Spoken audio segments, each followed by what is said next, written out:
Le monde du mariage subit une petite révolution. Les futurs mariés sont désormais nombreux à dire non aux cérémonies traditionnelles et à préférer des noces alternatives et décalées. Mesdemoiselles, mesdames, messieurs, chers parents, chers amis, nous sommes tous ici réunis aujourd'hui pour célébrer l'union de Cindy et Bruno.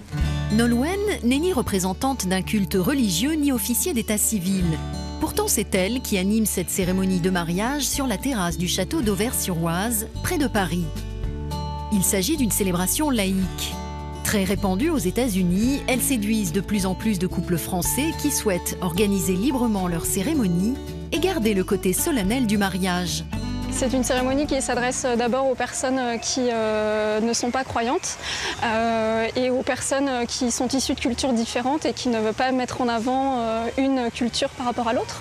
C'est avant tout pour éviter de n'avoir que la cérémonie à la mairie qui est quand même très courte, très administrative.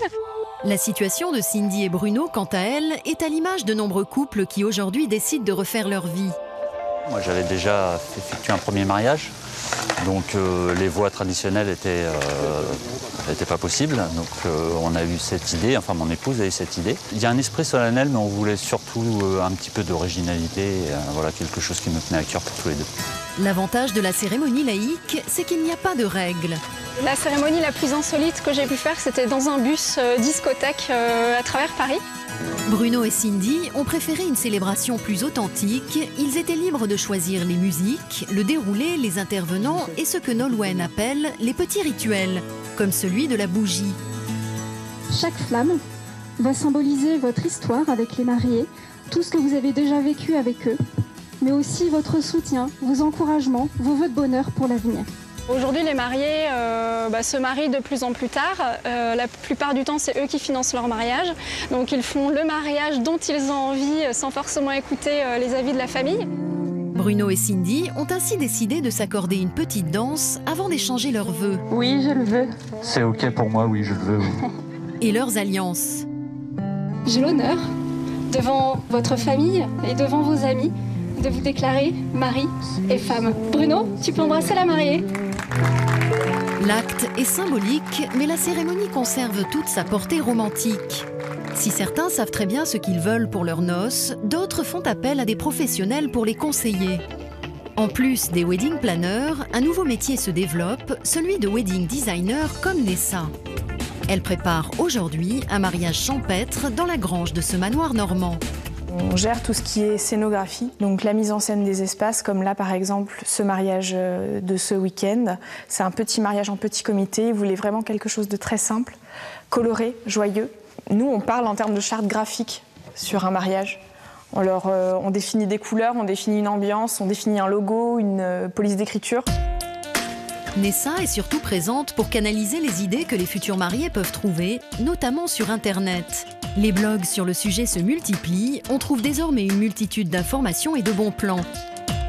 Soit ils sont ou dépassés par leurs idées, parce qu'ils en ont trop vu, ils ont vu plein de choses sur Internet et du coup ils voudraient quelque chose de coloré mais en même temps d'un peu pastel, mais un petit peu romantique, mais en même temps pas gnangnan, et du coup ils ont du mal à se décider. Donc c'est là où on va vraiment les aider, ou alors vraiment ils arrivent et ils nous disent bon bah voilà, on veut se marier, on aime bien le bleu. Voilà, essayer de faire quelque chose. Ce qui importe aujourd'hui, c'est la personnalisation du mariage. Et en termes de décoration, le web a élargi le champ des possibles. Internet a vraiment bousculé les codes du mariage et du coup, ça a permis de développer tout ce qui est scénographie et mise en scène, qui peut-être avant passait à côté par rapport à des choses plus traditionnelles comme le traiteur ou le lieu de réception ou la cérémonie. Maintenant, les couples ont vraiment envie de mettre en scène leur journée et de faire quelque chose qui leur ressemble. Les listes de mariage se modernisent également. Les couples se marient plus tard et vivent souvent sous le même toit avant la cérémonie. Du coup, l'argenterie et le linge de maison n'ont plus vraiment la cote. Pour répondre à cette nouvelle demande, Florence et Maïtis ont eu l'idée de créer une liste 100% web et multimarque. C'est un service de liste de mariage et de voyage qui permet aux mariés de créer un espace complet sur notre site, leur permettant de gérer à la fois leur blog et leur liste. Leurs invités peuvent ensuite participer à leurs envies de cadeaux et de voyage, et nos mariés peuvent ensuite dépenser l'argent que leur ont offert leurs invités sur les sites de nos enseignes partenaires ou récupérer leurs dons en cash sur leur compte bancaire. Une gestion plus libre grâce à une quarantaine d'enseignes très diverses. De l'électroménager, de la mode, du bricolage et bien sûr des voyages. Donc les mariés dépensent leur liste effectivement essentiellement pour leur voyage de noces. Ça, c'est une grosse tendance depuis les 5-6 dernières années. Et de plus en plus se disent que cet argent peut être aussi une bonne façon d'apporter un capital pour un investissement immobilier. On peut même, grâce à la liste solidaire, consacrer une partie des dons à une association caritative. Alors les mariages solidaires, pour nous, sont nés du fait que les mariés n'avaient plus envie d'un énorme mariage qui coûtait beaucoup d'argent. Ils voulaient vraiment une fête qui leur ressemble et redonner un peu de sens à cette fête. De la solidarité entre mariés également. Tous les ans, Florence et Maïtis organisent le Wedding Debriefing. Une soirée dans un lieu public à Paris où les futurs mariés rencontrent ceux qui se sont déjà dit oui. Ils remettent pour l'occasion leur tenue du grand jour afin de partager leurs expériences et bons plans.